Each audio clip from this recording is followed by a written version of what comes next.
Hello everyone, and thank you very much for joining us for another story here at Annie Narrates. The title for today's story goes like this. Mother-in-law gives me a book on how to be a good wife on my first Thanksgiving dinner with the family, while gifting the rest of the family expensive stuff, so I tell her that she's not welcome to my house again. But it doesn't end here. Hey everyone! So, I have been lurking on Reddit for a long time, but this is my first time posting here. I'm hoping for a little bit of advice on how to handle the situation with my mother-in-law going forward. A little bit of backstory. My husband is one of the 2 children in his family. He has always been the golden boy, while his older sister is frequently the scapegoat of mother-in-law's attacks. My mother-in-law is a full-blown clinical narcissist. She was the type to demand gifts on my husband's or his sister's birthday, saying that they wouldn't be here without her. My husband has told me that while growing up, every time he achieved something, she made it about herself, so as an adult, he still has an inferiority complex. He has since tried his best to establish boundaries with her as much as possible. When I first started dating my husband and coming around his house, mother-in-law was nice as a pie, but her behavior progressively declined as we got more and more serious with each other. It really escalated when we decided to get married 5 years ago. My mother-in-law would constantly interfere and make trying to plan our wedding an absolute nightmare for us. Thankfully, me and my husband had decided right off the bat to pay for it ourselves to hopefully avoid anyone in our families inserting themselves into the planning process. Hence, when mother-in-law tried to interfere and change our venue or layout for the wedding, saying that they aren't up to her taste, we didn't listen to her. She was pissed at this and insisted that she should be one of my bridesmaids at least so that she feels more involved with the wedding. I wanted to refuse, but decided to give her a chance since I didn't want to start my marriage on the wrong foot. I had always wanted a casual, fun, non-religious wedding. When it came to my bridal party, I informed them that they were welcome to wear whatever they wanted as long as it was all in pastels. All my bridesmaids loved the idea and sent me pictures of their dresses. The only thing I had asked everyone to do, literally, was pick out a dress of their liking and then just run it by me before they purchased it. My mother and the rest of the bridesmaids showed me their options, and I never told them no or asked them to change a thing from what they all picked. Mother-in-law saw all our messages, but she never showed me any options. I kept asking for months leading up to the wedding, and she would find some excuses like how pastel doesn't suit her or she hadn't finalized on the dress yet. This eventually turned into a massive, month-long blow-up between us when it was just days away from my wedding, and she refused to send me a picture of her dress despite how much I asked her for. She started to accuse me of micromanaging my own wedding and told me how I didn't even invite her to my own bachelorette party. I retorted back that I wanted to party with my friends and I wasn't comfortable with my mother-in-law being there with us. She then blew up, saying that she had spent money on our rehearsal dinner and that I should be grateful to her. I reminded her that she was the one who had insisted on paying for it, and it had been an absolute disaster. The food had already turned cold by the time half our guests had arrived, and it was an absolute embarrassment, but we had kept our mouths shut about it. Mother-in-law then called and complained to my fiancé about it, but he quickly shut her down, saying that she needed to give me the due respect as her future daughter-in-law. This must have pissed her even more because she stopped talking to me after that and I was okay with it. On the day of my wedding, as I and the bridesmaid squad got all dressed up and got our hair done together, one of my younger cousins came running into our room, saying how mother-in-law had already arrived wearing her dress and that we weren't going to like it. I felt my heart sinking, as I felt like I knew exactly what she would be wearing. To my horror, my mother-in-law had showed up in an off-white dress to everyone's shock. It was a medium-length dress, with a transparent chiffon layer and a bolero. She looked triumphant and she smirked at me when she saw my face. I knew then and there that she was going to be a pain in my ass forever. I burst out crying and my mother immediately asked her to either leave me alone or go back home and change. Mother-in-law started to insist that she deserved to be here and that we couldn't do anything to change her mind. Since I continued to cry, I guess one of my cousins must have called for my husband because he came into our room to see what the commotion was all about. At this point, I didn't even care if he saw my dress before the wedding, since his mother had already ruined everything anyway. My husband took one look at his mother and understood the situation. He immediately asked her to leave the venue. Mother-in-law looked at him shocked and started to say how he couldn't just ask her to do that, and my husband called for father-in-law. Father-in-law didn't want to drive her back and miss our wedding, so he told her to get an Uber. Mother-in-law started to make a scene hearing this, and the situation was turning into a nightmare. In the end, to keep the family peace, I let mother-in-law attend our wedding in her off-white dress. I can't even say how embarrassing it was for the guests to notice her and be surprised to see the mother of the groom wearing such a dress at his wedding. Me, my husband, and my entire family ignored her throughout the wedding and didn't speak a single word to her. Father-in-law refused to sit next to her during our dinner, so mother-in-law had to sit quietly next to sister-in-law, pouting at us for hurting her feelings. My husband knew how upset I was and suggested when we were on our honeymoon that we pay extra to our photographers to get my mother-in-law's dress photoshopped to a different color. I immediately agreed and conveyed the same to our photographers. When we got our final photos, my mother-in-law's off-white dress had turned into a baby blue color. I was very happy with the result and decided to post some of these pictures on my Facebook. As expected, my mother-in-law messaged me angrily, saying that the photographer had messed up her dress color somehow and that I needed to delete these pictures immediately. I let her know that my husband and I had asked the photographer to change her color so that her white dress wouldn't clash with mine. Mother-in-law blew up at me, saying that I was driving a wedge between her and her son and that I was just an attention-seeking B-word. I showed her messages to my husband, who gave her a peace of mind for being so crass towards me. He firmly told her that it was he who had asked the photographer to change her dress color, so if she wanted to blame someone, she could blame him. Obviously, mother-in-law didn't tell him anything. Here is the list of some more things that my mother-in-law has done, which is borderline absurd and have led me to believe that she is a complete narcissist.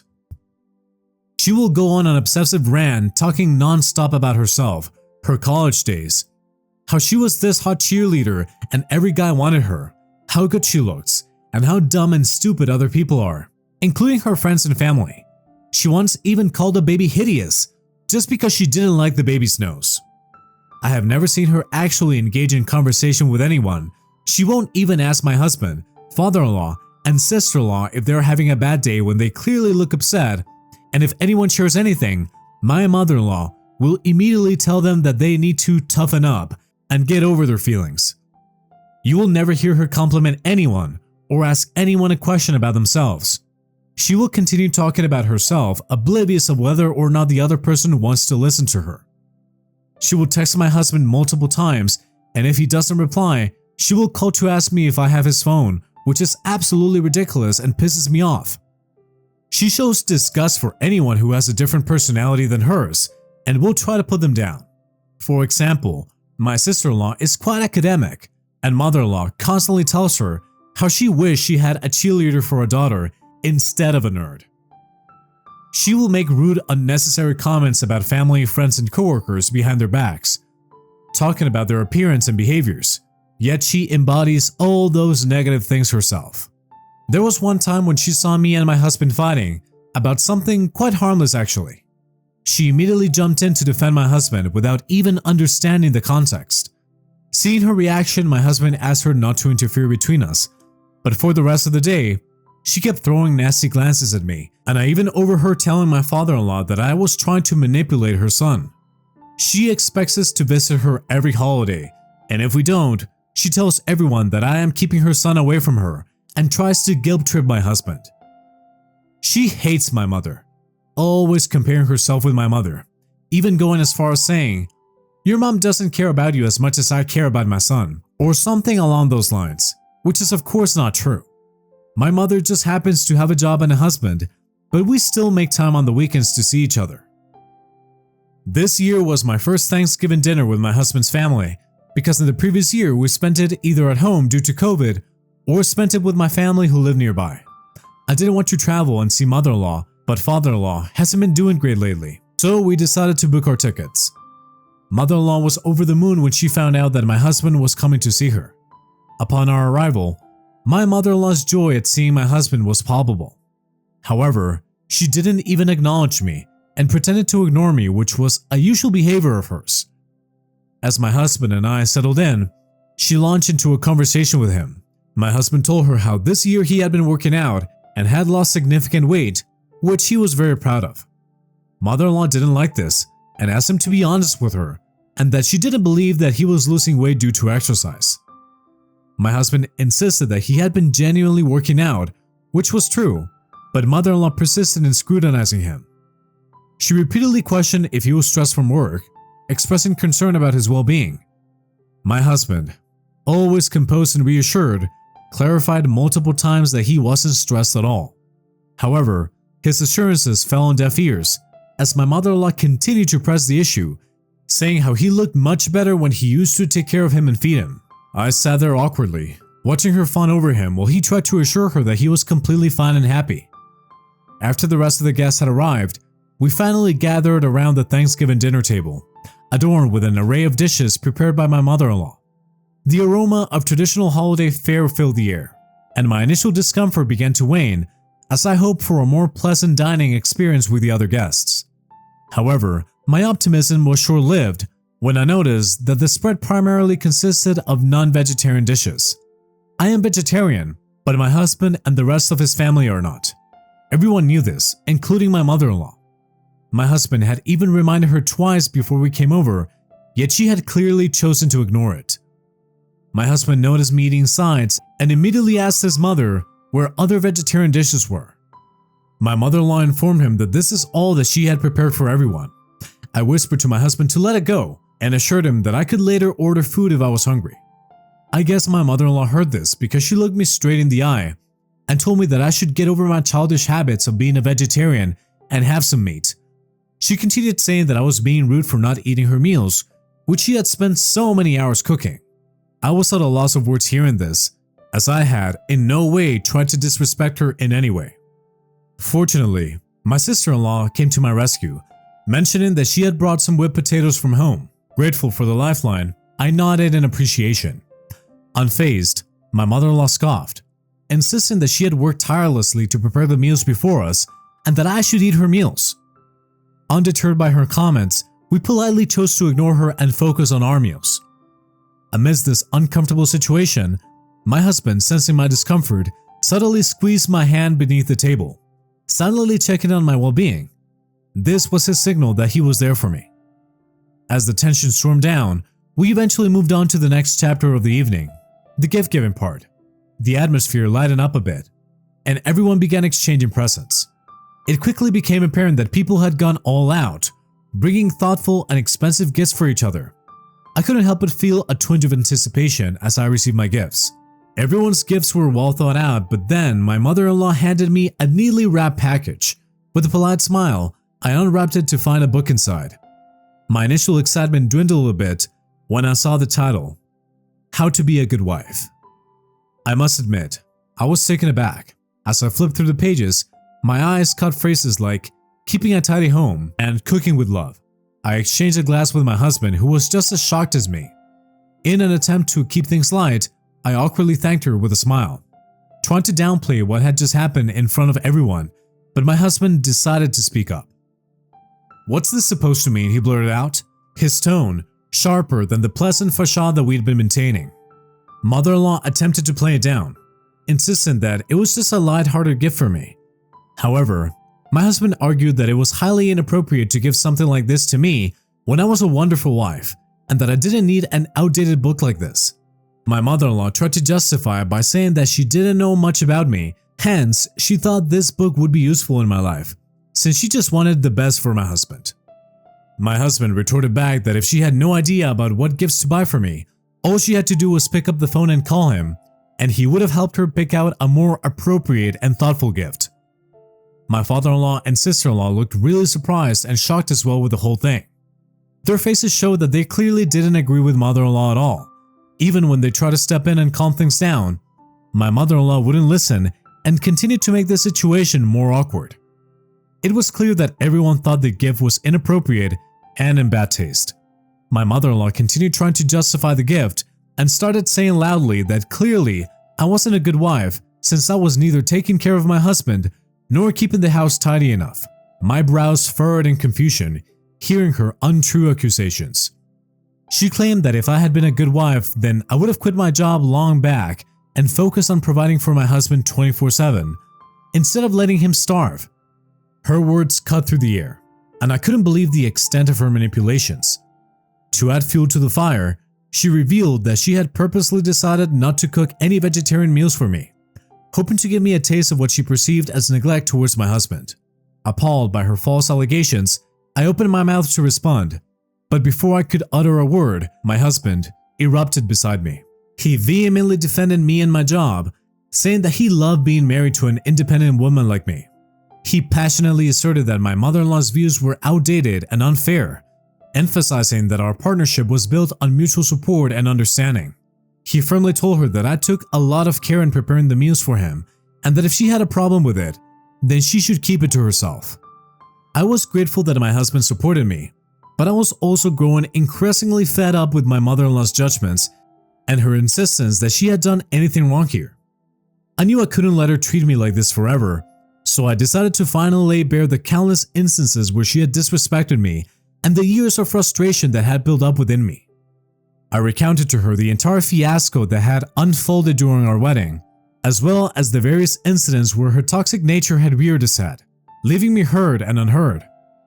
I highlighted how, despite numerous provocations, she had never once offered a sincere apology to me, and once again she had continued to disrespect me in front of everyone by giving me this book during such a happy family time. It was a cathartic release, where I found the courage to finally speak up to her, asserting myself after enduring years of silent discomfort. I told her straight up that if she thought that I wasn't to her standards, then I wouldn't bother to stay in her life anymore. My mother-in-law scoffed at hearing this and told me that she didn't really care if I talked with her or not, and that she would be happy to just talk and visit her son. My eyes narrowed, and I angrily retorted back that she wasn't welcome at our house anymore, so if she wanted to meet her son, she would have to do it outside. Hearing this, my mother-in-law got all loud and angry, insisting that I couldn't ban them from our place. I stood my ground and told her that it wasn't just her son's home, and that it was my home too. I had every right to set boundaries with someone as toxic as her, who treated me like shit in front of everyone. She looked at my husband for support, but he told her that he stood by my decisions. He had enough of his mom not respecting our limits. He made it clear that if she couldn't respect me as his partner, then she didn't deserve to be in our lives or be welcomed at our home.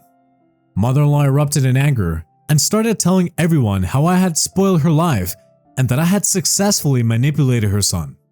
Fed up with the escalating argument and realizing that Thanksgiving was irreversibly spoiled by now, my husband and I made the decision to pack our bags and cut our visit short. We were just done with the drama. Despite my father-in-law's attempts to apologize on behalf of my mother-in-law and insist that we stay for at least one night, we firmly declined, making it clear that we needed some distance.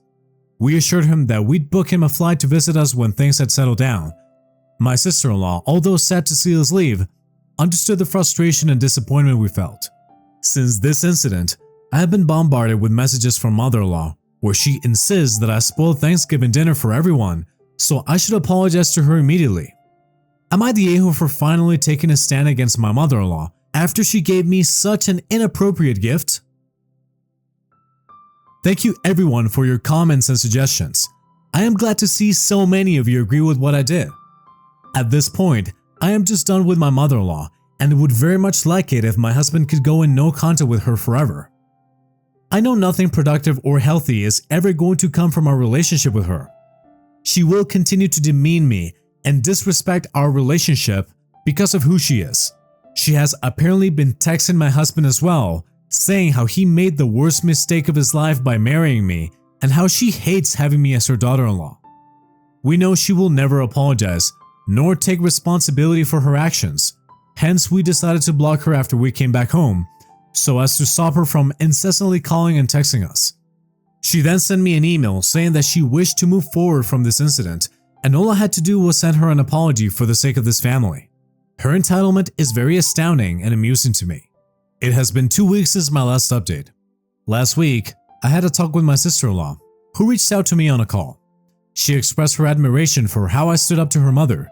She confided in me sharing incidents from her childhood where my mother-in-law had been rude to her as well and crossed her boundaries multiple times. It was eye-opening to hear her perspective, and she revealed that after witnessing my courage in confronting our mother, she had realized they needed to speak up as well, whenever my mother-in-law would treat her the same way. I firmly told my sister-in-law that she definitely needed to take a stand for herself and that she was welcome to talk to me about anything that bothered her. The revelation of sharing our experiences with each other has brought us even closer, and I am grateful to have such a kind human being like my sister-in-law in my life. It was a bittersweet moment to realize that my stand against my mother-in-law had not only liberated me from years of silent suffering, but had also inspired someone else to confront the same issues. Since my conversation with sister-in-law, I am now planning on bringing her and father-in-law down to meet me and my husband so we can spend some time with them. It's been a while since I last posted an update, and I appreciate everyone's continued interest. It's been 2 months since we stopped talking to mother-in-law after the whole Thanksgiving fiasco. As I had mentioned earlier, I invited sister-in-law and father-in-law back to our place and made all the arrangements for them. The visit turned out to be a much-needed breath of fresh air. Having sister-in-law and father-in-law around without the looming presence of mother-in-law allowed us all to enjoy each other's company in a more relaxed and positive atmosphere. We spent quality time catching up, reminiscing, and creating new memories. Throughout the visit, it became apparent that this exchange of scenery was beneficial for everyone involved. My husband and I could engage in meaningful conversations with sister-in-law and father-in-law without worrying about upsetting anyone. One notable development during the visit was father-in-law's sincere apology to us. He took the opportunity to express regret for the turmoil caused by mother-in-law's actions during Thanksgiving and acknowledged the inappropriate gift.